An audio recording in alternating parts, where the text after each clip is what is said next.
Hello friends, welcome to my YouTube channel. आज के इस वीडियो में मैं बताने वाला हूँ मौर्य साम्राज्य के कुछ इंपॉर्टेंट फैक्ट के बारे में। तो फ्रेंड्स, आज के इस वीडियो में मैं मौर्य साम्राज्य के चंद्रगुप्त मौर्य के पूरे जो इंपॉर्टेंट फैक्ट है जो एग्जाम में हर एक बार पूछे ही जाते हैं, वो सारे इंपॉर्टेंट फैक्ट मैं बताने वाला हूँ। तो फ्रेंड्स, वीडियो बहुत ही छोटा है, इसीलिए वीडियो को पूरा एकदम एंड तक देखें। और अगर आप लोग मेरे चैनल पर नए हैं तो प्लीज़ चैनल को भी सब्सक्राइब कर ले और बेल के आइकन को दबा दे, ताकि ये जो इसके बाद जो नेक्स्ट वीडियो आने वाली है बिंदुसार के बारे में, उसका नोटिफिकेशन आपको सबसे पहले मिल जाए। तो फ्रेंड्स, ये फर्स्ट पार्ट है। इसके बाद नेक्स्ट पार्ट भी आने वाला है मौर्य साम्राज्य के जो नेक्स्ट शासक जो थे बिंदुसार के बारे में। ये चंद्रगुप्त मौर्य के बारे में पूरा डिटेल मैंने बताया हुआ। तो फ्रेंड्स, वीडियो को स्टार्ट करते हैं। मौर्य साम्राज्य, मौर्य वंश का जो संस्थापक चंद्रगुप्त मौर्य था, उनका जो जन्म था 345 ईसा पूर्व में हुआ था। चंद्रगुप्त मौर्य ने नंद वंश के अंतिम शासक जो था धनानंद को पराजित करके मगध में मौर्य साम्राज्य का स्थापना किया था। अब मौर्य वंश के बारे में जो हम लोग को जानकारी मिलती है वो किन किन स्रोतों से मिलती है, उसके बारे में देख लेते हैं। तो मौर्य वंश के बारे में हम लोग को जानकारी मिलती है वो साहित्यिक स्रोत से मिलती है और पुरातात्विक स्रोतों से मिलती है। साहित्यिक स्रोत में अर्थशास्त्र, इंडिका, मुद्राक्षस, जैन और बौद्ध ग्रंथों से मिलती है। और जो पुरातात्विक स्रोत है उसमें अशोक के अभिलेख, जूनागढ़ अभिलेख, रुद्रदमन अभिलेखों से जानकारी मिलती है।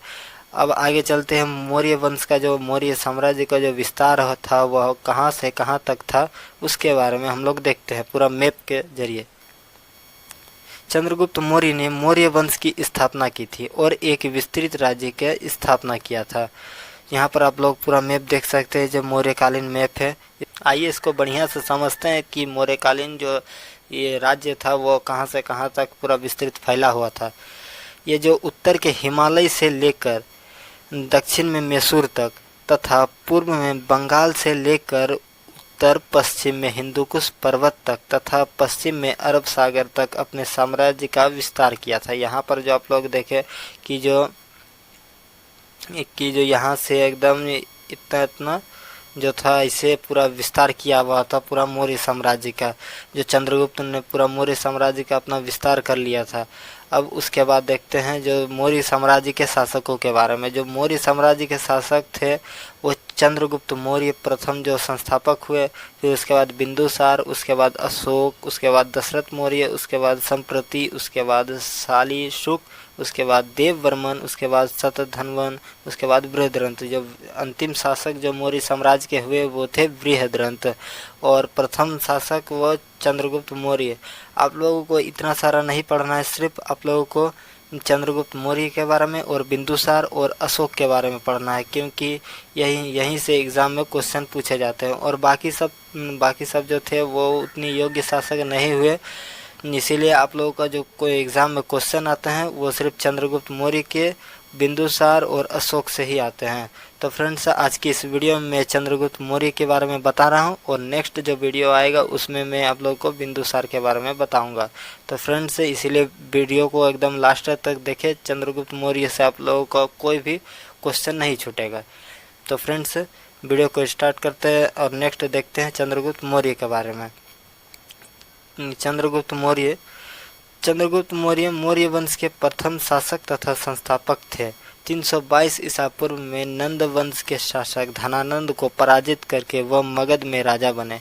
चाणक्य को चंद्रगुप्त ने अपना प्रधानमंत्री बनाया और चाणक्य को कौटिल्य और विष्णुगुप्त भी कहते हैं। जो चाणक्य का जो नाम था वो कौटिल्य और विष्णुगुप्त भी उनको कहते थे। उसके बाद देखते धनानंद को हराने के बाद चंद्रगुप्त मौर्य ने धनानंद की पुत्री दुर्धरा से विवाह कर लिया। फिर उसके बाद जो यूनानी लेखक जो थे उन्होंने चंद्रगुप्त को नाम भी कुछ दिए थे, जो जिनमें से एक नाम है जस्टिन्स ने नाम दिया था सेंड्रोकोटस। जो जस्टिन्स जो थे यूनानी, उन्होंने नाम दिया था चंद्रगुप्त मौर्य को सेंड्रोकोटस, जिसकी पहचान जो था वो विलियम जोन्स ने चंद्रगुप्त से किया था।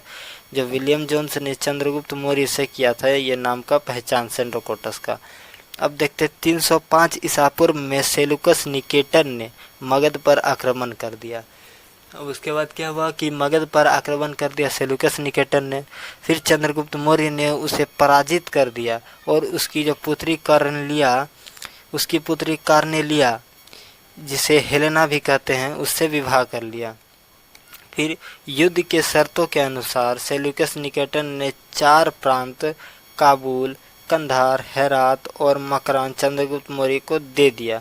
जो युद्ध हुआ सेल्यूकस निकेटर और चंद्रगुप्त मौर्य के बीच में, उसमें कुछ शर्तें थी। उस शर्त के अनुसार जो सेल्यूकस निकेटर ने ये 4 प्रांत दे दिया चंद्रगुप्त मौर्य को, और चंद्रगुप्त मौर्य ने भी शर्तों के अनुसार 500 हाथी सेल्यूकस निकेटर को भेंट किया। फिर सेल्यूकस निकेटर ने अपने राजदूत मेगास्थनीज को चंद्रगुप्त मौर्य के दरबार में भेजा।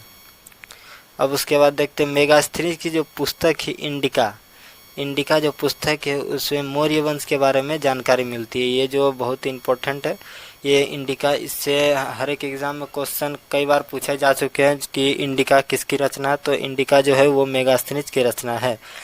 अब उसके बाद जो लास्ट में हुआ, जो जैन गुरु भद्रबाहु से प्रभावित होकर चंद्रगुप्त मौर्य ने जैन धर्म अपना लिया और कर्नाटक में श्रवण बेलगोला में 298 ईसा पूर्व में संलेखना विधि द्वारा प्राण को त्याग दिए।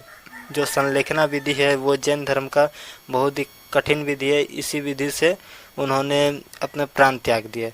तो फ्रेंड्स, आज का ये वीडियो यहीं पर ख़त्म होता है। आशा करता हूँ कि आप लोगों को ये वीडियो अच्छी लगी होगी, और अगर आप लोगों को ये वीडियो अच्छी लगी हो तो प्लीज़ इस वीडियो को एक लाइक ज़रूर कर दे, और चैनल में नए हैं तो प्लीज़ चैनल को सब्सक्राइब कर दे, ताकि इसी तरह की वीडियो आप लोगों को हमेशा मिलते रहे। तो फ्रेंड्स, इसके बाद नेक्स्ट वीडियो आने वाला है जिसमें बिंदुसार के बारे में मैं बताऊँगा इंपॉर्टेंट फैक्ट। तो फ्रेंड्स, आज का वीडियो यहीं पर ख़त्म होता है। Thank you. जय हिंद।